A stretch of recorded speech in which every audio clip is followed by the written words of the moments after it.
शहनशीन बतशरीफ़ फरमा मजलिस इत्तेहादुल मुस्लिमीन के अरकान असम्बली, मेयर ग्रेटर हैदराबाद मजलिस बल्दिया, अरकान बल्दिया, सदर मोतमदीन, मौजूद अरकान मजलिस इत्तेहादुल मुस्लिमीन, मेरे नौजवान साथियों और पस पर्दा बैठकर सुनने वाली मेरी इज़्ज़तदार माँ और बहनों, अज़ीज़ान मिल्लत, जलसे याद हुसैन के उन्वान से इस जलसे को मुनाक़द किया जा रहा है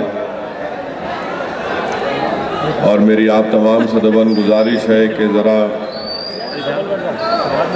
थोड़ी देर के लिए आप लोग सब्र के साथ, इत्मीनान के साथ मेरी बात को सुनिए, क्योंकि मैं परसों ही परभनी से आया हूँ और मेरी आवाज़ भी इतनी साफ नहीं है, और अगर आप इस तरह से आवाज़ निकालेंगे तो किसी को सुनाई नहीं देगा।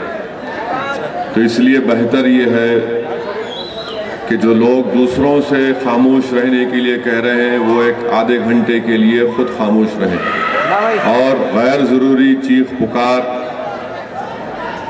मत करिए। ये एक जलसा याद हुसैन के उन्वान से मुनाक़िद किया जा रहा है, तो इनके पास बैठकर रात भर गुजारना नहीं है। नौजवानों, तुम्हारी जिंदगी का मकसद एक सिगरेट की डब्बी जिंदगी पे गुजारना नहीं है। नौजवानों, तुम्हारी जिंदगी का मकसद कुछ और है। हम अपने मकसद को भूल चुके। इस जलसे को मुनाकिद करने का यही है, नीयत यही है, मकसद ये है कि नौजवानों, तुम मारे के करबला को देखो।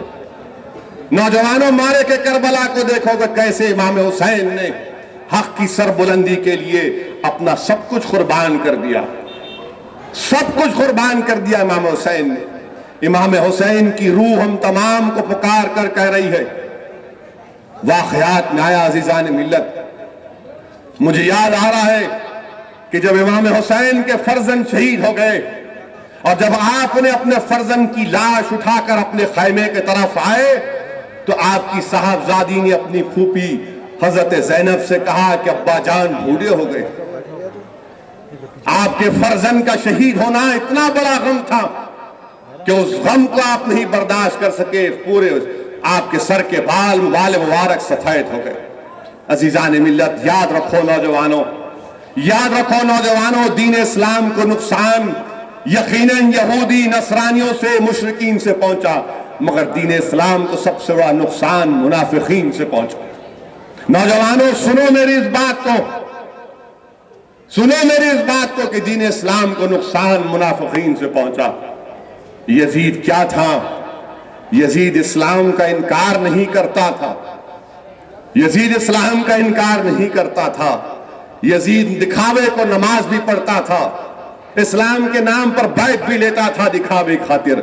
मगर यजीदियत यह है मुसलमानों कि इस्लाम का नाम लेता था, इस्लाम के नाम पर फरेब देता था, इस्लाम के नाम पर धोखा देता था। अजीजान मिल्लत, आज इमाम हुसैन की रूह हम तमाम से पुकार कर कह रही है कि बातिल ताकतों का मुकाबला करो। डरने और घबराने की जरूरत नहीं है। हक की सरबुलंदी के लिए अपना सब कुछ तन मन धन कुर्बान करने के लिए तैयार रहो। इमाम हुसैन की रूह हम तमाम को पुकार कर कह रही है कि बातिल से समझौता नहीं किया जा सकता। जो जालिम जुल्म कर रहा है उसका जुल्म नहीं सहना, उससे पंजा आजमाई करना। अजीजान मिल्लत इस्लामिया, आज इमाम हुसैन की रूह हम तमाम से पुकार कर कह रही है कि क्या मेरे लिए तुम्हारी मोहब्बत रस्मी है या तुमको अमली काम करके दिखाओगे? क्या आज नौजवान दोबारा मारे के करबला बर्पा करने के लिए तैयार है या नहीं? नौजवानों, तुम जब इस जलसे से जाओगे तो मेरे इस बात को याद रखो, जहां तक मेरी आवाज पहुंच रही है, मैं तुमसे कह रहा हूं कि क्या आज हम मारे के करबला बर्पा करने के लिए तैयार है या नहीं?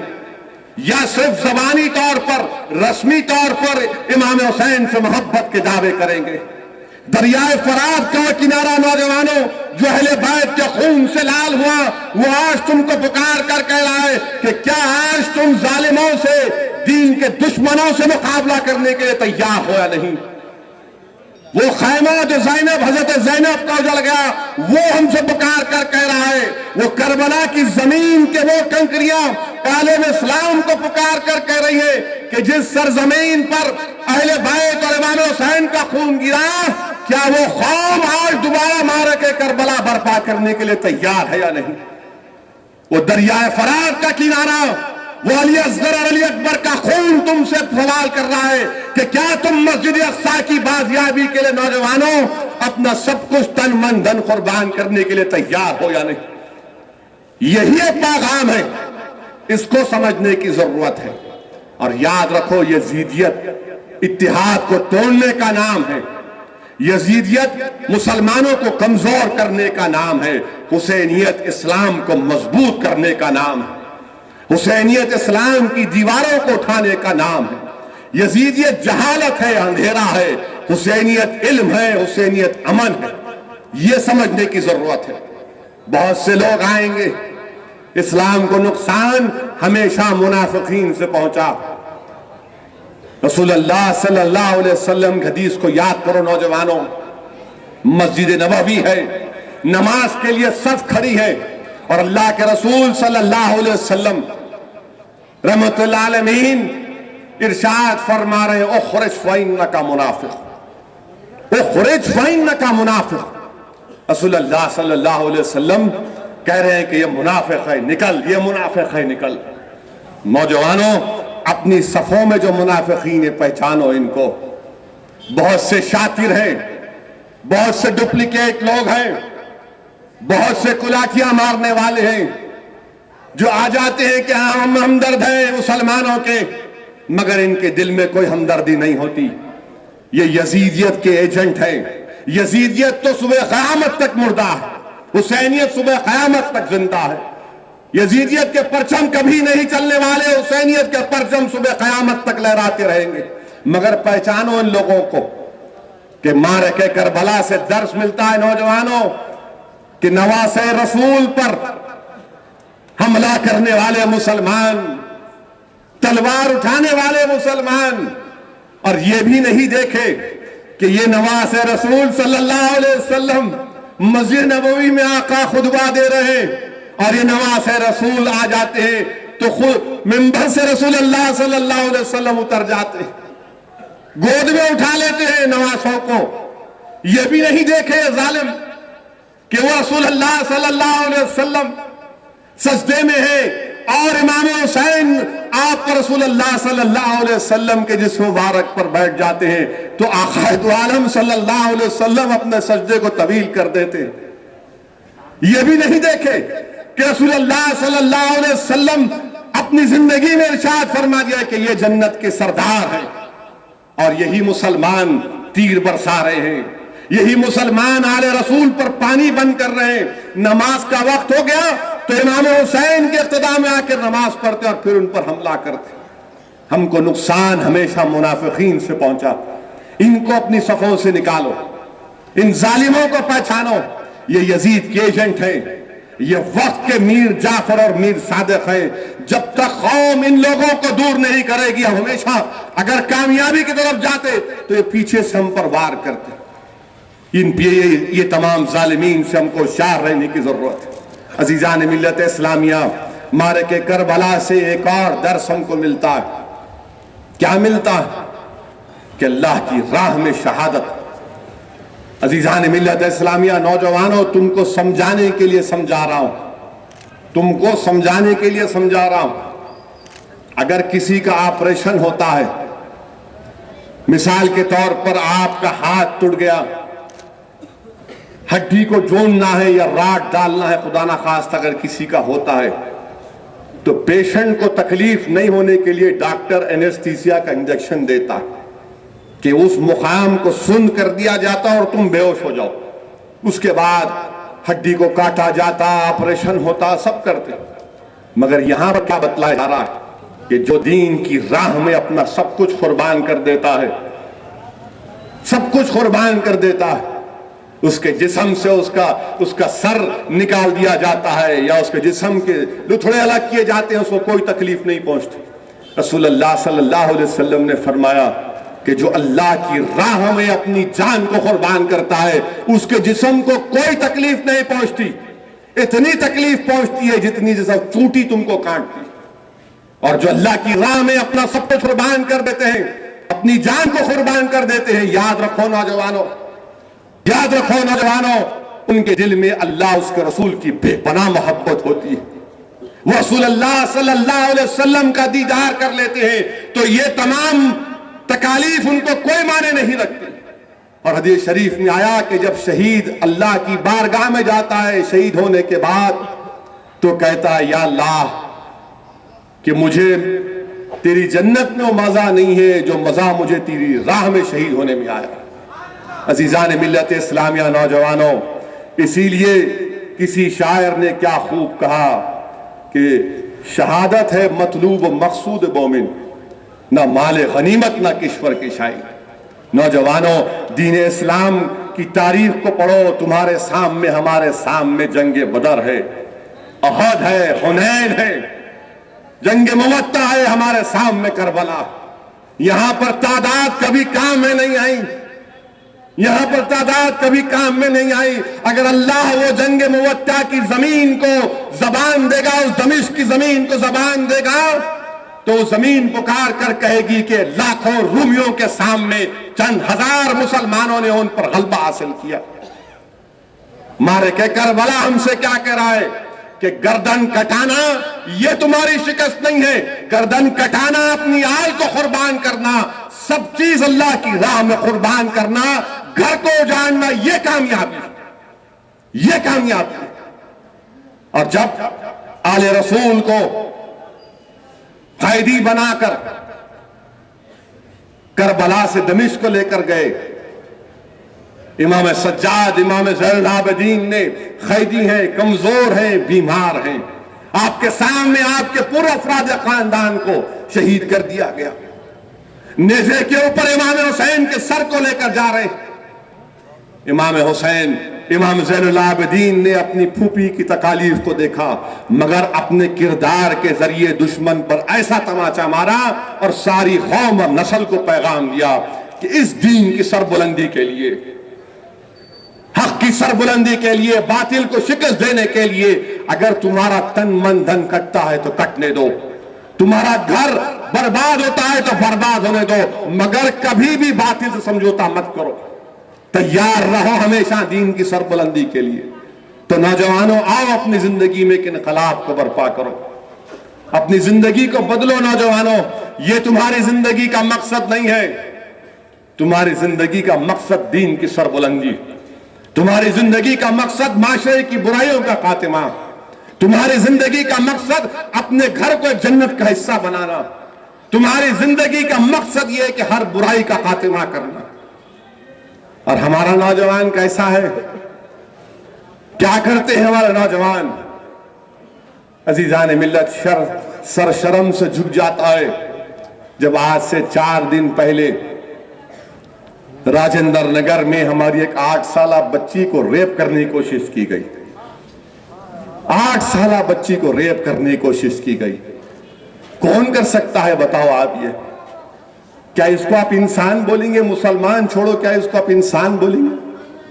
अजीजान मिल्लत, ये बुराइयों का खात्मा तुमको करना है नौजवानों, और जब तक तुम बदलोगे नहीं, ये बुराइयां का खात्मा नहीं हो सकता। याद रखो नौजवानों, अगर इस घर की दीवार गिर जाएगी ना तो दुनिया इसको रास्ता बना देगी। अगर तुम गिर जाओगे तो पूरी दुनिया हमारे पे से चल के चले जाएंगे। तुम एक दीवार हो नौजवानों इस कौम के लिए, तुम अंदाजा नहीं कर सकते तुम्हारी अहमियत क्या है। तुम एक दीवार की तरह ठहर जाओ, कोई हमारा रास्ता नहीं बना सकता हमारे घर से, मगर तुम खुद गिर रहे हो। तुम ना सिर्फ गिर रहे हो बल्कि सबको रुस्वा कर रहे हो।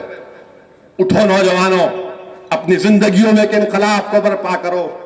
पहचानो इन मुनाफिकीन को, नए नए कैरेक्टर बनकर आते हैं, नए नए चेहरे बदल कर आते हैं, ये तमाम के तमाम यजीदियत के एजेंट, नहीं हम इस्लाम के खिलाफ नहीं है, मगर बराबर जागरण में जाके डांडिया खेलना। हम इस्लाम के खिलाफ नहीं है, मगर बराबर बुतों की तामीर के लिए पैसे देना। हम इस्लाम के खिलाफ नहीं है, मगर जो दीन का पैगाम है, बुनियाद का वादानियत, तौहीद, उसका एक इकरार भी करते, मगर जाकर उसकी तामीर में पैसे भी देना। क्यों देना? क्योंकि इलेक्शन आ रहा है, जीतना। इन लोगों को पहचानो, इन लोगों को पहचानो जो कहते हैं कि हाँ हम बराबर है। पोस्टरों पे बराबर टोपी पहनना, मगर टोपी खुद नहीं पहनते, हमको टोपी पहनाने की बात।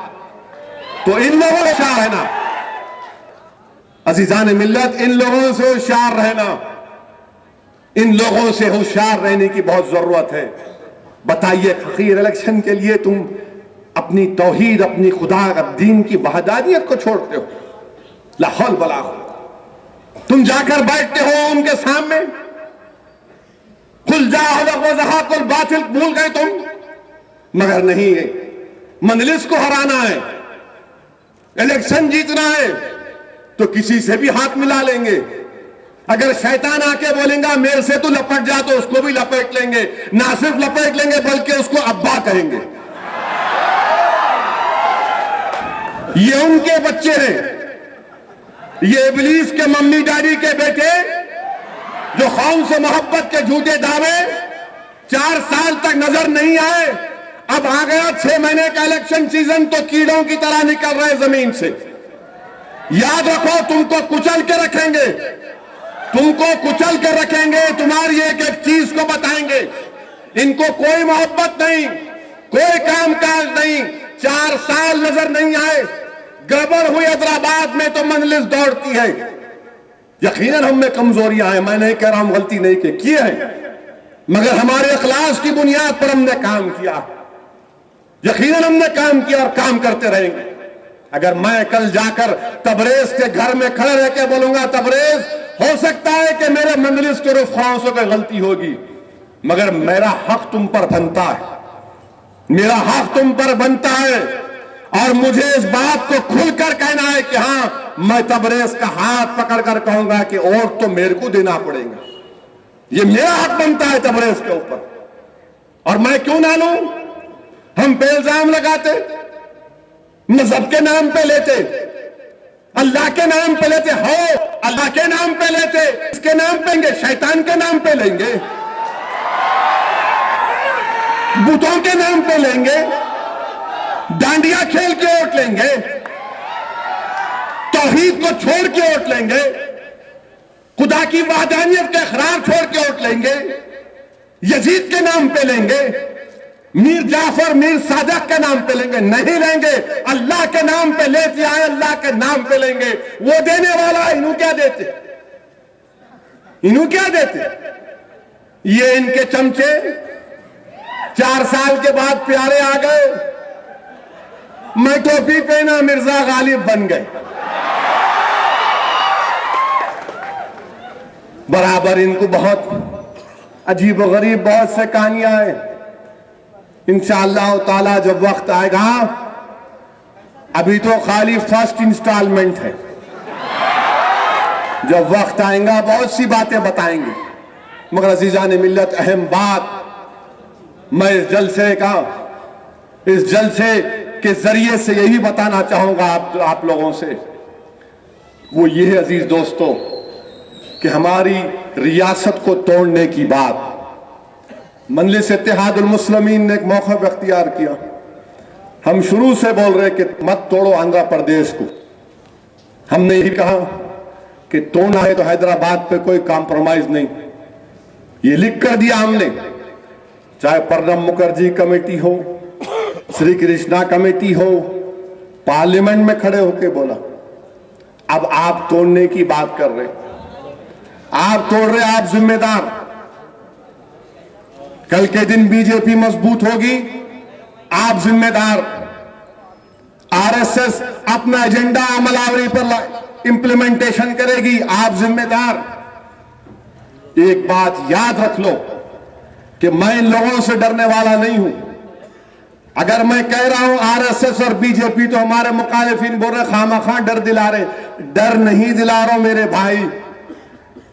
इंशाअल्लाह ताला असदुद्दीन ओवैसी और डर एक जगह जमा नहीं हो सकते, मगर बताना तो जरूरी है ना, बताना तो जरूरी है कि देखो ये अंदेशे हैं हमारे, ये देखो तुम, आप बनाना चाह रहे बनाओ, मेरे को क्रिकेट मैच होगा तो मुझे 24 छक्के मारने आता, मैं तो खेलूंगा, क्योंकि क्रिकेट की पिच आप तैयार कर रहे क्रिकेट मैच के लिए, मैं तैयार नहीं कर रहा हूं। आप कह रहे हैं मुझसे, इसके लिए जिम्मेदारी आपकी होगी।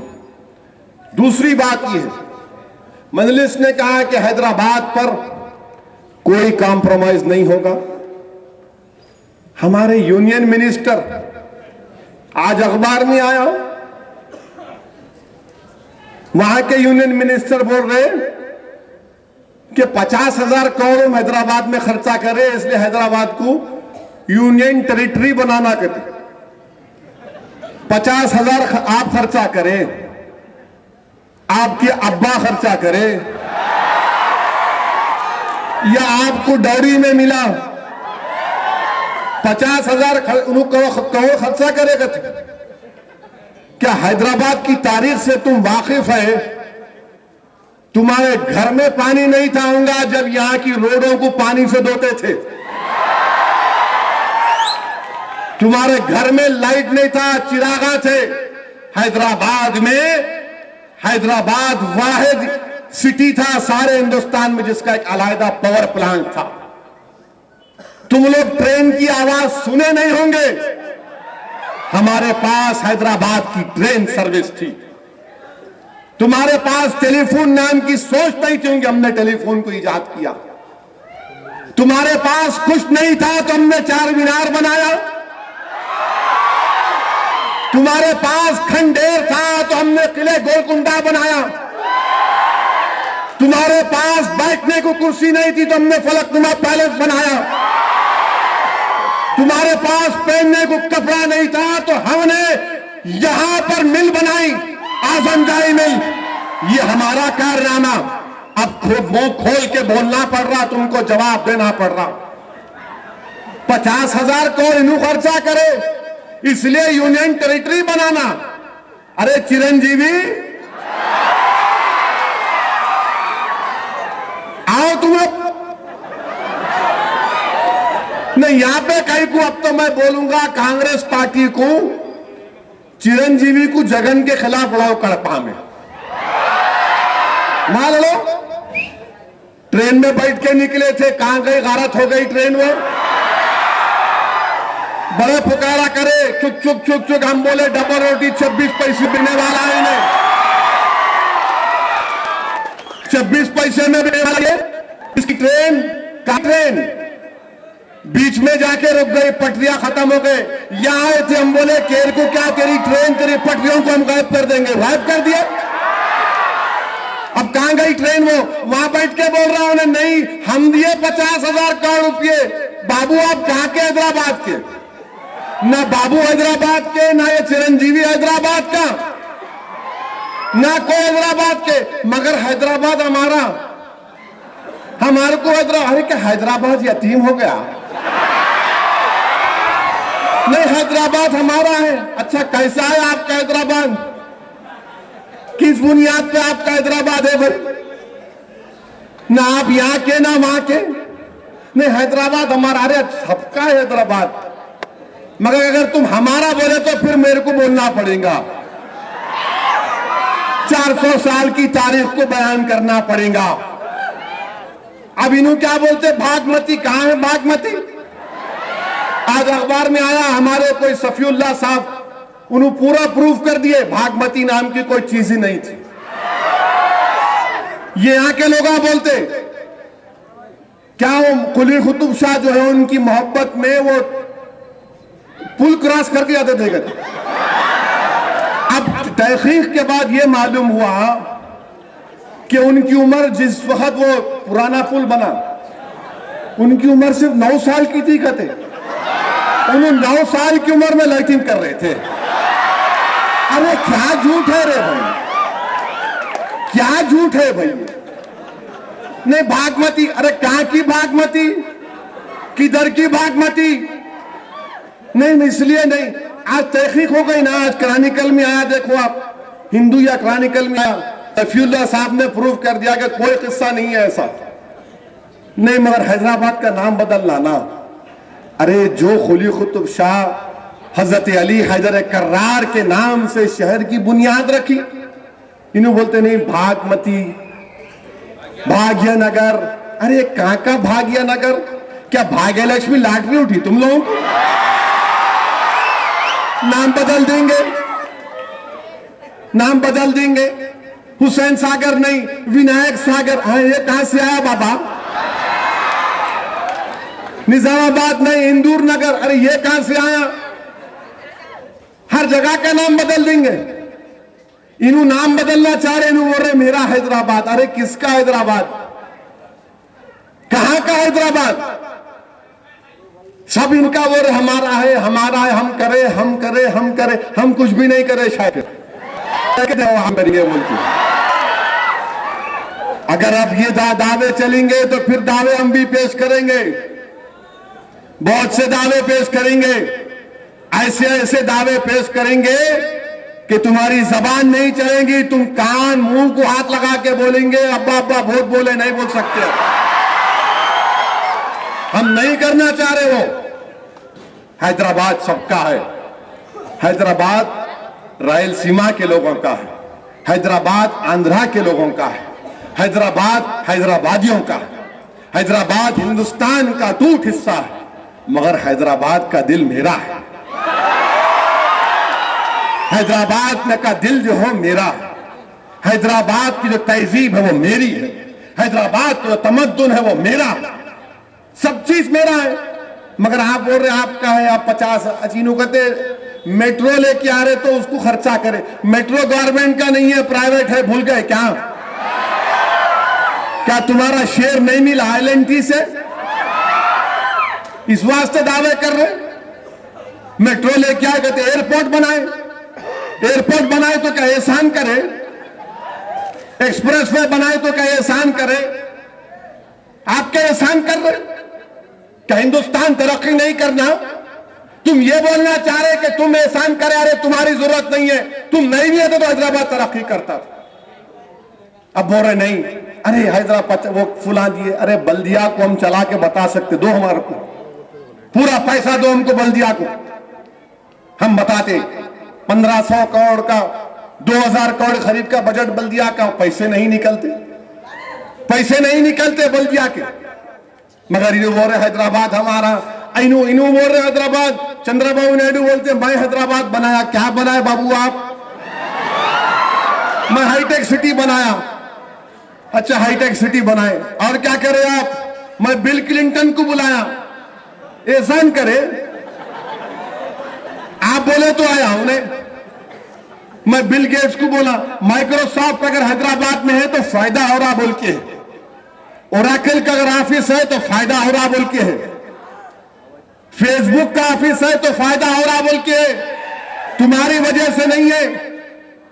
उनको मालूम कि हैदराबाद का मौसम हिंदुस्तान में कहीं नहीं है, उनको मालूम कि हैदराबाद की तहजीब हिंदुस्तान में नहीं है, उनको मालूम कि हैदराबाद में जो मोहब्बत है कहीं नहीं है। हैदराबाद के हिंदुस्तान में हैदराबादियों के साथ कोई नहीं है, वो यहां है, इसीलिए वो सब आ रहे यहां पर। आओ भाई बैठो यहां पे, गंदी पेट का पानी पीते कि अपने आप को मालिक नहीं समझना, मालिक नहीं समझना, मालिक नहीं है तुम, सब बराबर है, सब बराबर है। ऐसा पेश कर रहे कि इन्हों आसमान से गिरे तो तरक्की हुई करते, हम यहाँ क्या किराएदार हैं? हाँ हम किराएदार हैं यहाँ पर। 50,000 करोड़ रुपए दिए करते इसलिए हैदराबाद को यूनियन टेरिटरी बनाना। फिर क्या बोल रहे HMDA लिमिट, HMDA लिमिट बोल तो तेलंगाना में क्या बचता? 34 असेंबली कॉन्स्टिट्यूंसियां गायब, 34 क्या बचता तेलंगाना में? और ये कांग्रेसियां तो आए हाय समझ में नहीं आ रहा है इनको, मालूम हुआ कि कांग्रेस पार्टी में 25 दावेदार हैं चीफ मिनिस्टरशिप के। हर आदमी बोल रहा मैं घोड़े पे बैठ के दूल्हा बन जाता हूं हाथ में तलवार लेके। अब वो तलवार है कि क्या है कि अल्लाह को मालूम। कुछ भी नहीं है मगर मैं, अरे मुकाबला करो बाबा, बगैर हैदराबाद के तेलंगाना कुछ भी नहीं है। हैदराबाद है तो तेलंगाना है, हैदराबाद है तो तेलंगाना गाजर की पूंजी है। हैदराबाद है तो तेलंगाना कोई गाना कोई नहीं, सब खत्म। 2 दिन तुम तेलंगाना नहीं चला सकते बगैर हैदराबाद। मंदिर कह रही कि नहीं करना था, हैदराबाद पूरा जाएगा। लॉ एंड ऑर्डर पे कोई कॉम्प्रोमाइज नहीं। गवर्नर को देना कहते लॉ एंड ऑर्डर कैसा देती आप? दस्तूर हिंद में law and order state subject है, तो नहीं बोलते स्टेट सब्जेक्ट कैसा गवर्नर को देंगे। अगर गवर्नर को देंगे तो फिर रंगारेड्डी का एसपी, निजामाबाद का एसपी, नलगुंडे का एसपी, खम्मम का एसपी, ये पूरे के पूरे वहां पे आना। हमारे को क्यों भाई? ये पुलिस वाले तो हमारा उनका 19 का आंकड़ा बा हमेशा, इनके दिल में हमसे मोहब्बत नहीं है। गवर्नर के पास जाएंगा तो मतलब क्या है? हम पे जुल्म होना। कल के दिन अगर मक्का मस्जिद की तरह हमारे बच्चों को उठाकर मारा पीटा जाएगा तो कौन जवाब देगा? चिरंजीवी, तुम्हारे घर पे अगर एक बंदा पड़ गया तो तुम 3 दिन बुखार में पड़ जाते। तुम्हारे चमचे, तुम्हारे प्यारे कोई नहीं आता करीब में। या हम मारा खाते, पुलिस के धक्के खाते। मगर मैं सलाम करता हूं हैदराबाद के नौजवानों को जो कभी भी अपने हौसलों को पस्त होने नहीं दिए। या इन आके बोल रहे नहीं हैदराबाद ले लेंगे, हैदराबाद वैसा करेंगे। ये बंद करो, ये गलत है। ये जब 10 डिस्ट्रिक्ट का ऐलान किया तो अगर तेलंगाना के हैं, हैदराबाद भी उसका हिस्सा है। हम कह रहे हैं कि हम आंध्रा के लोगों के साथ ठहरेंगे, हम उनके घर की हिफाजत करेंगे, उनके हक को खत्म करेंगे। ये मतलब नहीं कि तुम हमारा ही हक छीन लेंगे। रेवेन्यू ले लेना कहते। एंथनी कमेटी बोल रही कि अब जो जमीन जिसको दे दिए दे दिए। कल अगर कोई चीफ मिनिस्टर बन गया तो उन्हें वो जमीन दिए सो उसको ओपन नहीं करना कहते। अच्छा, ओपन नहीं करना। वो लैंको हिल्स का केस अगर मैं सुप्रीम कोर्ट में जीत गया इंशाअल्लाह ताला, जो जामे निजामिया की जमीन वक्फ की, तो क्या छोड़ देना उनके अब्बा डडी के नाम पे? हमारी जमीन, वक्फ की जमीन अगर हम कल जीत जाएंगे तो छोड़ देना। एंथनी साहब, क्या जमहूरियत के खिलाफ है? नहीं है। आप देंगे जमीन, मेरी जमीन देंगे, और आप बोले नहीं उसको ओपन नहीं करना। ये कौन सा है?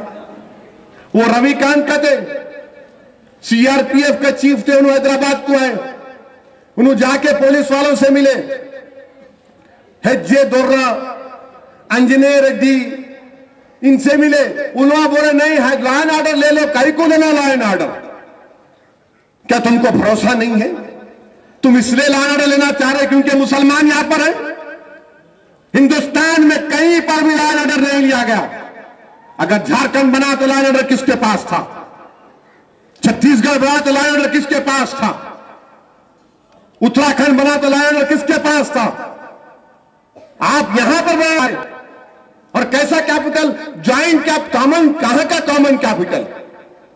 यहां से करीब आंध्रा का बॉर्डर 190 किलोमीटर। उन्होंने वहां से यहां कैपिटल बनाएंगे? अपने घर में बनाओ ना। नहीं, कैपिटल यहां बनाते कहते उन्होंने। कैसा आएंगे उड़ के? उन्होंने मैं पूछा है आंध्रा के एमपी से, अच्छा क्या ये तुम्हारे कॉमन कैपिटल पुलिस तुम्हारे पास, मेरे को ये बताओ, तुम्हारे आंध्रा का सीएम आया या तेलंगाना का सीएम आया, सामने पुलिस वाला है, उन्हें पहले सलूट किसको मारना? अरे बोले तुम क्या हमेशा उल्टे सवालात करते? मैं हाँ हम उल्टे हैं, क्या करेंगे? तुम सही है बोलो। सोचो आप, 2 चीफ मिनिस्टर आ गए, उन्हें ऐसा करेंगे ऐसा करेंगे, क्या किसको करेंगे? उन्हें किसको सलाम करेंगे पहले उन्हें? मगर ये नहीं समझ नहीं आता, अपनी हवस की खातिर कुछ भी हो नहीं, हैदराबाद को नहीं छोड़ेंगे। अरे कहीं को नहीं छोड़ेंगे भाई, रहे ना 50 साल खूब चूसे, खूब लूटे, अब कितना चूसते कितना लूटते। छोड़ो, जाओ, जाके बनाओ। अगर यूनियन टेरिटरी की बात करेंगे तो तिरुपति की यूनियन टेरिटरी बनाओ, आपके वो वैजाग के यूनियन टेरिटरी बना दो। इन चिरंजीवी के दोस्त हमारे कांग्रेस के प्रेसिडेंट बोत्सा सत्यनारायण, उन्होंने बोल रहे नहीं यूटी बना देना, कहते मेरे को पार्लियामेंट में मिलके बोले ओवैसी साहब यूटी बना देंगे। मतलब ठीक है, तो वैसा कौन सा बनाते? बोला क्यों, तुम्हारे घर की यूटी नहीं बनाना, हमारे की यूटी बनाना। मतलब याद रखो, यूटी की यूटी बोलेंगे, टूटी बंद कर दूंगा फिर उनकी याद से लेकर आता।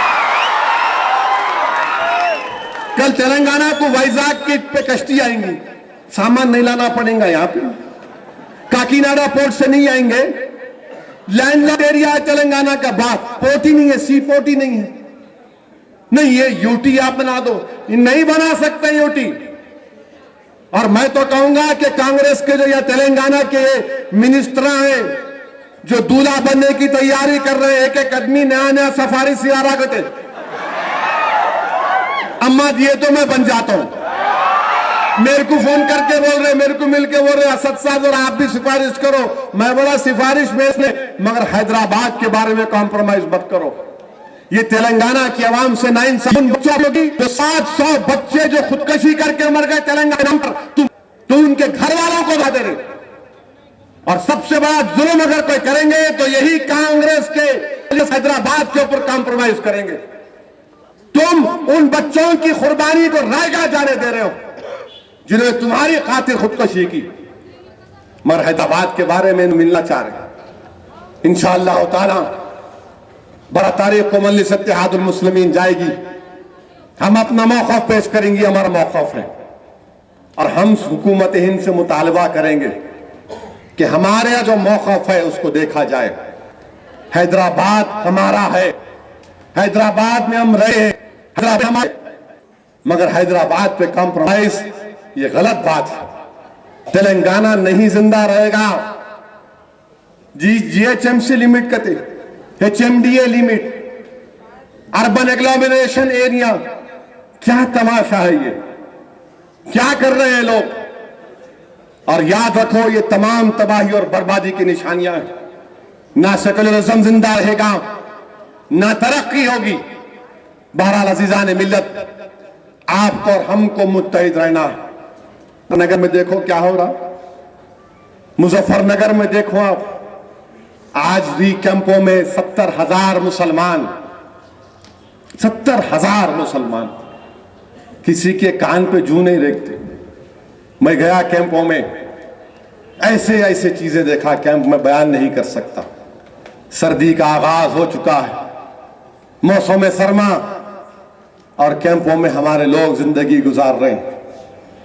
अगर मैं कहूंगा तो मुझ पे केस बुक कर देंगे। क्या यही हिंदुस्तान की जमहूरियत है कि हम कैंपों में जिंदगी गुजारना, क्या ये हमारा मुकद्दर बन चुका? कोई नहीं जाता वहां पे। जिन कई बेवाओं को देखा जिन्होंने मुझसे कहा कि असद साहब ये बेवा ये बेवा ये बेवा हो गई, और बेवा है, इद्दत के दिन गुजारना है तो आसमान के नीचे। बच्चे यतीम हो गए, वो बच्चियां हैं, इनका बाप मर गया, मां परेशान, इसके बच्चे को मार दिए। बताइए अजीजान मिल्लत, 105 लोगों को मारा गया। आज भी कैंपों में 1 लाख लोग हैं, किसी के कान पे जू नहीं रखते। हमको बोलते हम कम्युनल है, हम फिरका परस्त हैं, हम भड़काऊ भाषा देते, एक स्पीच देते। क्या करूं, ऑर्केस्ट्रा का प्रोग्राम करूं फिर? अब अगर मैं अपनी जुल्म की दास्तान को बयान ना करूं तो क्या करूं? क्या सिर्फ बैठ के रोऊं? क्या खून का घूंट पी के बैठ जाऊं? क्या मेरा हक नहीं बने आवाम के दरमियान में आकर मुजफ्फरनगर की उस दास्तान को बयान करूं कि कैसे उन लोगों ने जुल्म किया? आज भी गोलियां चल रही हैं, मार रहे हैं, कैंपों में बच्चों की इज्जत लूट रहे हैं। और हुकूमत क्या है? मुलायम सिंह क्या समझते हैं मुलायम सिंह? लोग बोलते हैं मजलिस कम्युनल है ना, ठीक है मजलिस कम्युनल है, मान लेता हूं। लोग बड़े बड़े दावे करें, उत्तर प्रदेश का इलेक्शन हुआ तो बोले 60 मुसलमान जीत के आए, ठीक है 60 जीत के आए, मान लिया इस बात को। मगर ये तो बताओ कि 1.5 साल में 120 फसादात, 60 क्या कर रहे फिर वहां पर? क्या 60 चूड़ियां पहन के बैठ गए? क्या वो 60 मुसलमान जो जीत के आए, क्या उसमें एक मर्द मुजाहिद नहीं है? क्या एक ठोकर नहीं मार सकता इख्तिदार को? क्या एक जाकर मुलायम सिंह का गला पकड़कर पूछ नहीं सकता कि अगर तेरा या तेरी बेटी की इज्जत लूट जाती मुलायम सिंह तो क्या तू खामोश बैठता? कोई नहीं पूछ सकता वहां पर जाकर, जबानें बंद है, हिम्मत नाम की चीज नहीं है, डरते हैं डरते हैं। अरे डर के तुम मरोगे तो क्या जवाब दोगे अल्लाह के सामने? लानत है इस इख्तिदार पर जिस जगह पर मुसलमानों की इज्जत से खेली जा रही है। बेघर करके रख दिया गया 50,000, और मुलायम सिंह ख्वाब देख रहे वजीर आजम बनना। हम आएंगे यूपी को मुलायम सिंह, हम आएंगे यूपी को इंशाअल्लाह ताला, हम आएंगे। हमको मकसद नहीं है वहां पर लड़ने का, मगर तुमको तो हरा के रहेंगे इंशाअल्लाह ताला। जाएंगे यूपी में, तुम जो मुसलमान तुम्हारे मिनिस्टर हैं, ये तुम्हारे जर खरीद गुलाम हैं, जिन्होंने अपने ईमान का सौदा किया इख्तिदार के लिए, जिनको मोहब्बत है इख्तिदार से, ताकत से, दौलत से। अरे कोई तो मुंह खोलो उन लोगों के बारे में। तुम्हारा घर अगर लुट जाता तो क्या तुम बैठते खामोश? आज पूरे मदरसों में वो आबाद है, वो उनके ग्राउंडों पर सो रहे हैं। कहां अब जमीना खरीद के मर बना रहे, पूरा ज्योग्राफिकली डिस्टर्ब कर दिया। कैसे खलके में 5-10 हजार का फर्क है, समझ रहे ना? 5-10 हजार का फर्क। यहां पर क्या करें, इनको मार के भगा दो। अब इलेक्शन में उन्होंने हावी हो गए, हावी हो गए इलेक्शन में। वो काम किए मुजफ्फरनगर में, वो काम कर दिए वहां पर गया, कैंपों में गया तो वो बच्चे नौजवान बोल रहे कि क्या तुम उनके भाई हो क्या? बोला हाँ, हेट स्पीच का भाई हूं मैं। तो बोले हाँ, उनके जज्बे का अंदाजा लगा, हाथ कांप रहे हैं, अपनी दास्तान बयान कर रहे हैं कि हमारा हमसे ऐसा हुआ। मगर एक सांस में ही बोल रहे कि काश हमारा कोई पूछने वाला भी होता यहां पर, काश कोई आकर हमारे आंसू पोंछता, कोई हमारे लिए लड़ता, कोई हमारे लिए पुकारता, कम से कम कह रहे देखो वहां के लोग कह रहे हैं अजीजान मिल्लत कि कोई पुकारने वाला भी नहीं है।